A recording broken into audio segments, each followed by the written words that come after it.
Hi,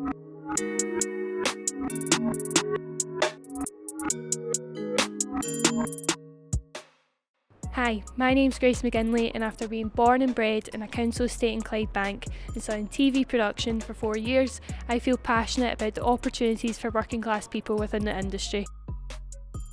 However, the more I've experienced, the more I feel like people like me want the industry more than it wants us. I want to find out how much class truly does affect the industry, and is it an even playing field? In a recent survey as of 2019, only 16% of the creative workforce are from a working class background. Addressing the barrier placed against working class, I talked to a few who have made it. Have you ever experienced a certain class divide between you and your colleagues?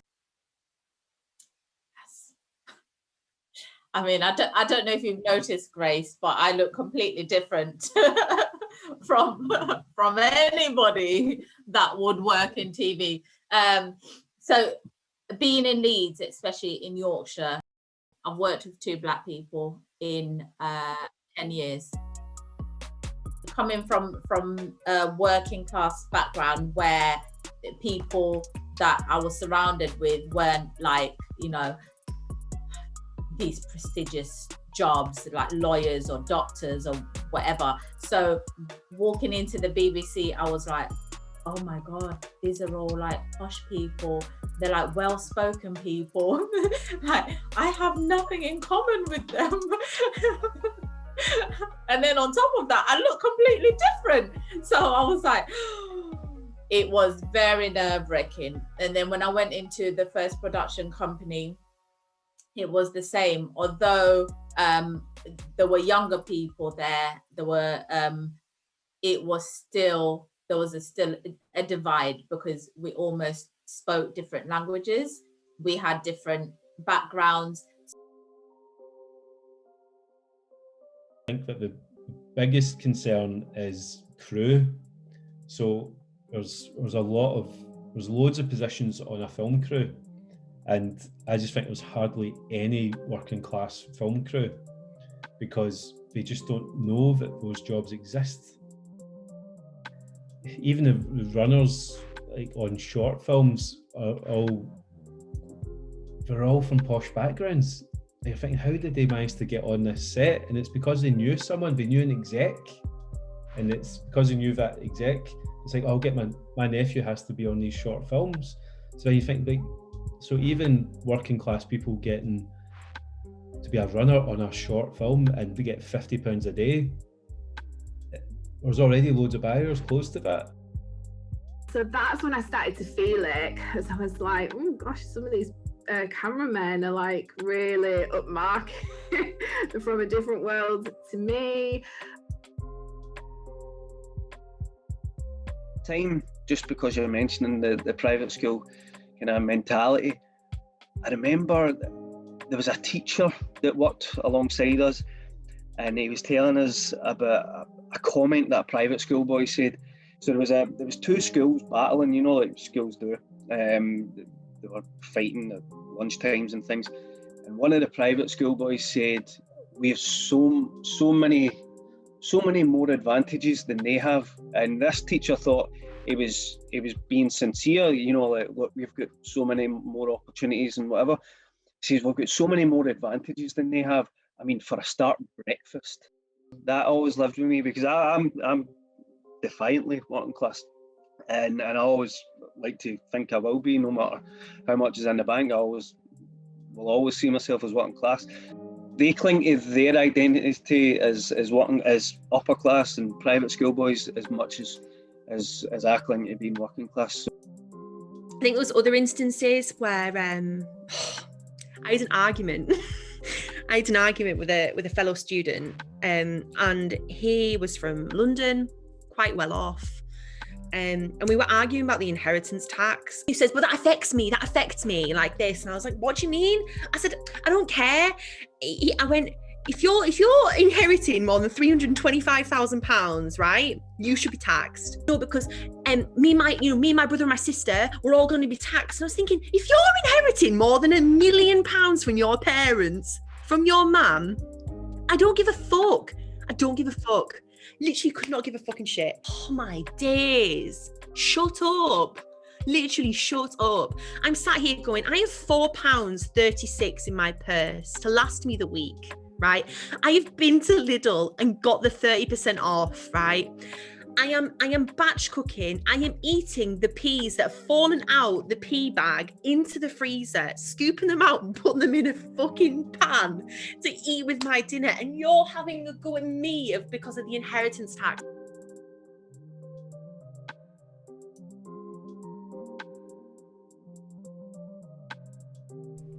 With 2/3 of British Oscar winners being privately educated, such as Eddie Redmayne who went to Eton, how big of a factor does education have on your opportunities within the industry? Why do you think there is such a lack of working class people within the industry? If your contacts are from public school, like from Eton, or you went to Cambridge or Oxford, they count for a lot in TV. They really do. At these institutions, they are taught how to present themselves, how to speak in public from a very, very young age. And we just don't do that in our comprehensive or secondary school system or high school system. So therefore, working class people don't get a look in because their communication skills are just not as good. And so when I've been in meetings when someone has had, no accent, that they can speak really well, they can talk the talk, suddenly the room listens. I would say that is more of a case here. I think if I was to go on, well, I have been on calls, Zoom calls to people in London, and they play the whole, what was that? Not as much for me, but one of my colleagues is a very broad Glasgow accent, and you feel it that they're kind of, whereas when he speaks to Americans, LA, New York, it's nowhere near as bad, this whole language barrier, and I think that what they're basically saying is, you're not London. They're expected to be a freelancer, they're not paying you great wages for the first few years. You've got to have a real vision that you're somehow going to make it through. And that's a lot to ask when you come from not very much, and money's everything when you haven't got any. If you think about when you're a child and you turn on the TV and you see someone with a really posh, well-spoken accent, and you're from a working class background, and your surroundings is the council estate and the kids who have the most local accents, and then you turn on the TV and it's this guy that sounds like the Queen, you're like, well, I'll never get there. You can't see yourself. So when we don't have people on the screens that represent the audience, then there's a barrier. The kids are never going to be able to look at those people and go, I'm going to be like him, or I'm going to be like her, because they can't see themselves in those people. Do you think there is still an issue in terms of money when it comes to trying to pursue a career within the TV and film industry? Yes, 100% is a barrier. I think there's some amazing schools out there trying to break those barriers that were there when I was applying. Yeah, so I didn't have any money for the foundation course. Kind of winged it and paid for the first term, and then got a job. And so I was doing the foundation course. It was like 30 hours a week, I think. And then worked 30 hours a week in a restaurant, and kind of was literally eating hand to mouth, like had £9 a week to spend on food. It was absolutely fucking skin. My mum was a nurse, and a theatre nurse, and she was very supportive, but there was definitely in my early 20s, she was worried because I'm just kind of wanting to make films. She doesn't know how to help me in that, but she knows that I'm passionate about it and I'm working very hard and getting all these nominations and so on, but doesn't seem to be getting anywhere near any sort of money. So my mum was definitely like, she was concerned about that. I feel like I would have been able to relax into my training and stop taking myself so seriously and stop being so academically pressuring on myself if I had the luxury of time. And the luxury of time is only ever bought by money, and that's something I've learned. So yeah, I think there is a barrier. And my partner also went to the same drama school as me, and they're also working class. And they said to me, they walked in on their first lesson, and they thought, oh, I'm the poorest person here, and it's crap. Like, and I think some drama schools are doing loads of work. The drama school I went to are now, restructuring and offering bursaries to certain people and restructuring how they offer scholarships and all this kind of stuff. But they're not, and like applying for them in the first place and having to email them saying, I'm skin, I need a fee waiver, otherwise I can't come and do the audition. It's so embarrassing. It's so degrading. It's harder for working class people when you don't really have any role models or know anybody who's made it. It's like you're putting a lot of your eggs into one basket and you really don't know if it's going to pay off, and so it can be really disheartening. And lots of working class people do actually try. I know loads who've tried to get in and it's just not worked because they've come up against like the freelance issue and they just can't afford it, or they've come up against a lot of snobbery. That's happened. My friend lives in Essex and she's just found it really, really difficult. And in the end, she just felt like, it was too much. What was your family's reactions to when you wanted to pursue a career within the arts? They were all like, what? You're going to do what? No one got it. They still don't get it till today. They're like, what do you do again? So what exactly does a producer do? My mom was always very supportive. My parents were always supportive. So me saying they understood me wanting to be a journalist.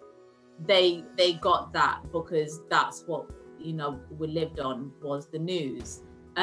What they can understand what a journalist does, but then when you start talking about, I'm working in TV, like it's documentaries, they're like, okay, so what happens there? Like, what exactly do you do? So journalism, they were impressed, and the fact that I came out of uni and then it looked like I was working for the BBC, but so they were like, oh my God, amazing.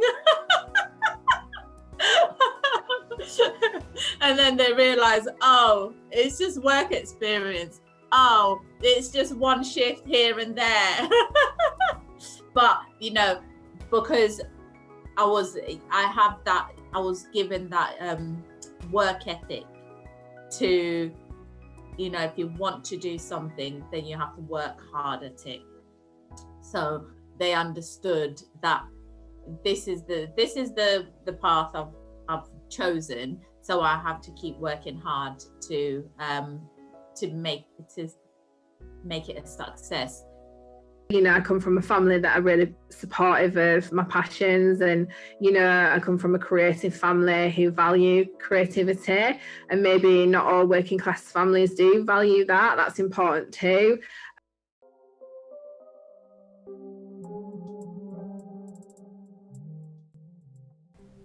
Do you think class is still a relevant disadvantage or advantage when it comes to working in the industry? I still walk into rooms now and feel like an outsider for many reasons, but class being one of them. I don't think my industry does enough for working class people. I don't. And in saying that, the reason it doesn't do enough is because it asks so much of people for free. And when money is a barrier, you can't expect working class people to be able to participate. if you don't pay people to go to auditions, if you don't pay for their recalls, if you don't pay people livable wages, so they have to quit all their other side jobs to come and do a 6-month contract or a 1 day on Corrie, if you don't make it financially worthwhile for people, they won't pick it. So I think until my industry eradicates no pay or low pay or do this for exposure, I can't pay my rent with exposure, right? I can't go to my landlord, here's 29 exposures for my rent this month. They don't accept it. So until that stops, and so this culture of working for free stops, I don't think that my industry or whatever will ever do enough for working class people. No.